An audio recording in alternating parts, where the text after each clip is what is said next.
కేంద్ర మంత్రివర్గ పునర్వ్యవస్థీకరణలో ఏపీకి భారీ షాక్ లేదా బంపర్ గిఫ్ట్. టీడీపీ జనసేనకు కొత్త ఛాన్స్. ఇప్పుడు ఈ చర్చ రాజకీయ వర్గాల్లో నడుస్తుంది. వీడియోని చివరి వరకు చూడటానికి ప్రయత్నించండి. మర్చిపోకుండా లైక్, షేర్ అండ్ సబ్స్క్రైబ్ చేయండి. ఢిల్లీ రాజకీయాల్లో ఇప్పుడు ఒకే వార్త హాట్ టాపిక్గా మారింది. కేంద్ర మంత్రివర్గంలో భారీ మార్పులు చోటు చేసుకోబోతున్నాయా? తెలుగుదేశం పార్టీకి మరొక కేంద్ర మంత్రి పదవి దక్కబోతుందా? జనసేనకు తొలిసారి కేంద్ర కేబినెట్లో చోటు దొరకబోతుందా? కింజారపు రామ్మోహన్ నాయుడు శాఖ మారబోతుందా? ఏపీ బీజేపీలో కూడా కీలక మార్పులు జరగనున్నాయా? ప్రస్తుతం ఢిల్లీలో వినిపిస్తున్న రాజకీయ ప్రచారం ఇదే. అయితే ఇవన్నీ ఇప్పటికీ అధికారికంగా ప్రకటించిన విషయాలు ఎంతమాత్రం కావు.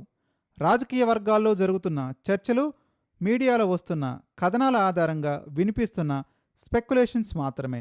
మరి ఈ ప్రచారంలో ఎంత నిజముంది? ఎవరికి లాభం, ఎవరికి నష్టం?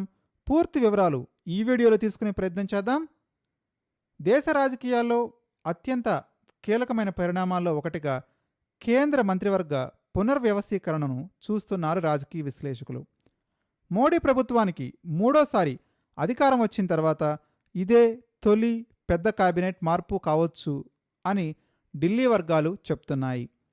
ఈ మార్పులో ముఖ్యంగా ఆంధ్రప్రదేశ్కు సంబంధించిన అంశాలే ఇప్పుడు ఎక్కువ ఆసక్తిని రేకెత్తిస్తున్నాయి. టీడీపీ పార్టీకి మరొక మంత్రి పదవి ఇస్తారా? ప్రస్తుతం కేంద్ర మంత్రివర్గంలో తెలుగుదేశం పార్టీకి 2 పదవులు ఉన్నాయి. ఒకటి కేబినెట్ మంత్రి, మరొకటి సహాయ మంత్రి. ఇప్పుడు వినిపిస్తున్న సమాచారం ప్రకారం టీడీపీకి మరో మంత్రి పదవి ఇచ్చే అవకాశం ఉందని చెప్తున్నారు విశ్లేషకులు. ఇదే నిజమైతే ఎన్డీఏలో టీడీపీ ప్రాధాన్యం మరింత పెరిగినట్టవుతుంది.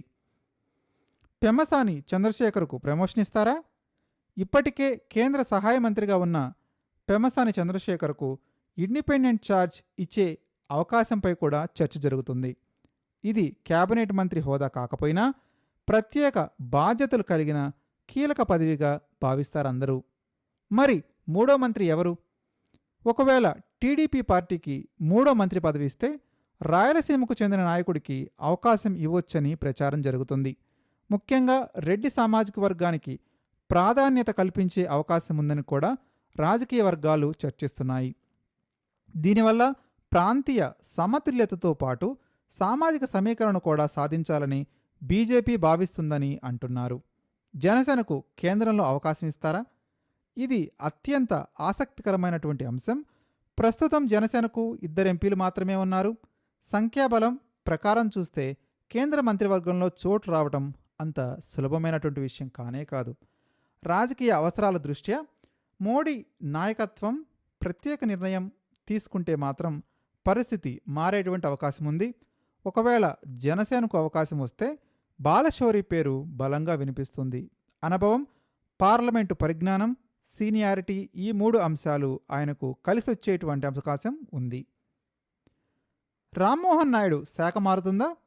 ప్రస్తుతం కింజారపు రామ్మోహన్ నాయుడు సివిల్ ఏవియేషన్ మంత్రిగా వ్యవహరిస్తున్నారు.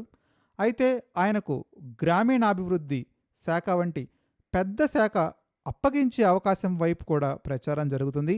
అదే నిజమైతే ఏపీ నాయకత్వంపై కేంద్రం మరింత విశ్వాసం ఉంచినట్టే అవుతుంది. ఏపీ బీజేపీలు కూడా మార్పులు చేర్పులు ఉండబోతున్నాయా? ప్రస్తుతం కేంద్రంలో ఉన్న శ్రీనివాస్ వర్మ స్థానంలో దగ్గుపాటి పురంధరేశ్వరికి అవకాశం రావచ్చు అని కూడా ప్రచారం జరుగుతుంది. అలాంటి పరిస్థితి వస్తే శ్రీనివాస వర్మకు పార్టీ సంస్థాగత బాధ్యతలు అప్పగించే అవకాశం కూడా ఉందని చెప్తున్నారు. మోడీ ఎందుకు కేబినెట్ మారుస్తున్నారు? కేవలం వ్యక్తుల మార్పు కోసం కాదు, దీని వెనుక పెద్ద రాజకీయ వ్యూహం ఉందని విశ్లేషకులు చెప్తున్నారు. యువ నాయకత్వానికి ప్రాధాన్యం, కొత్త ముఖాలకు అవకాశం, కొంతమంది సీనియర్లను పార్టీ పనుల్లో వినియోగించుకోవటం, ఇవన్నీ ప్రధాన లక్ష్యాలుగా కనిపిస్తున్నాయి. మరొకవైపు నిర్మలా సీతారామన్పై ప్రచారం జరుగుతుంది. ఫినాన్స్ మినిస్టర్ నిర్మలా సీతారామన్ శాఖ మారవచ్చని కూడా ప్రచారం జరుగుతుంది. ఆమె స్థానంలో పీయూష్ గోయల్కు బాధ్యతలు అప్పగించే అవకాశం ఉందని వార్తలు వినిపిస్తున్నాయి. అయితే ఇది పూర్తిగా రాజకీయ ప్రచారమే. ఇప్పటి వరకు ఎలాంటి అధికారిక సమాచారం లేదు. కొత్తగా ఏ మంత్రిత్వ శాఖను ఏర్పాటు చేస్తారా? ఈసారి మరొక ఆసక్తికరమైనటువంటి అంశం ఆర్టిఫిషియల్ ఇంటెలిజెన్స్ కోసం ప్రత్యేక మంత్రిత్వ శాఖను ఏర్పాటు చేసే అవకాశం ఉందనే ప్రచారం. ప్రపంచవ్యాప్తంగా ఏఐ రంగం వేగంగా అభివృద్ధి చెందుతున్న నేపథ్యంలో భారత్ కూడా ప్రత్యేక దృష్టి పెట్టాలని భావిస్తున్నట్టు సమాచారం. రైల్వే ప్లస్ రోడ్డు రవాణా కలిసే అవకాశం ఉన్నట్టు తెలుస్తుంది. ప్రస్తుతం వేర్వేరుగా ఉన్న రైల్వే రోడ్డు రవాణా శాఖలను ఒకే సర్వీస్ ట్రాన్స్పోర్ట్ మంత్రిత్వ శాఖగా మార్చే ప్రతిపాదన కూడా వినిపిస్తుంది. ఇవన్నీ ఎన్నికల వ్యూహాలేనా?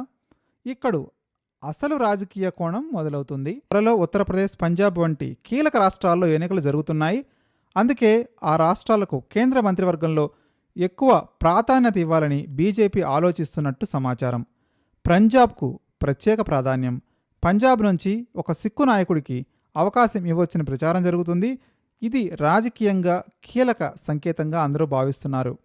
మహారాష్ట్రలో మిత్రపక్షాలకు గిఫ్ట్. షిండే శివసేన, ఎన్సీపీ వీటికి కూడా కేంద్రంలో మరింత ప్రాధాన్యత దక్కే అవకాశం ఉందని చెప్తున్నారు. వెస్ట్ బెంగాల్పై ప్రత్యేక ఫోకస్. వెస్ట్ బెంగాల్లో బీజేపీ విస్తరణ వ్యూహంలో భాగంగా కొత్త ముఖాలకు అవకాశం ఇవ్వాలని కేంద్ర నాయకత్వం ఆలోచించినట్టు తెలుస్తుంది. మొత్తానికి కేంద్ర మంత్రివర్గ పునర్వ్యవస్థీకరణపై ప్రస్తుతం జరుగుతున్న చర్చలు రాజకీయ వర్గాల్లో భారీ ఆసక్తిని కలిగిస్తున్నాయి. అయితే ఇవి ఇప్పటి వరకు అధికారికంగా ధృవీకరించబడినటువంటి విషయాలు కావు. ఎలాంటి నిర్ణయం వచ్చినా అది ఢిల్లీ నుంచి అధికారిక ప్రకటన వచ్చిన తర్వాతే స్పష్టత వస్తుంది. అయితే ఏపీ మరింత ప్రాధాన్యత లభిస్తుందా? టీడీపీకి 3వ మంత్రి పదవి దక్కుతుందా? జనసేనకు తొలిసారి కేంద్రంలో అవకాశం చిక్కుతుందా? రాబోయే రోజుల్లో దీనిపై పూర్తి స్థాయి క్లారిటీ వచ్చే అవకాశం ఉంది. ఈ అంశంపై మీ అభిప్రాయం ఏంటి? టీడీపీకి మరొక మంత్రి పదవి రావాలా? జనసేనకు కూడా కేంద్ర మంత్రివర్గంలో అవకాశం ఇవ్వాలా? మీ అభిప్రాయాన్ని కామెంట్ రూపంలో తెలియజేయండి. వీడియో నచ్చితే తప్పకుండా లైక్ చేయండి, షేర్ చేయండి, సబ్స్క్రైబ్ చేయండి. మళ్ళీ మరొక ఆసక్తికర రాజకీయ విశ్లేషణతో మళ్ళీ కలుద్దాం.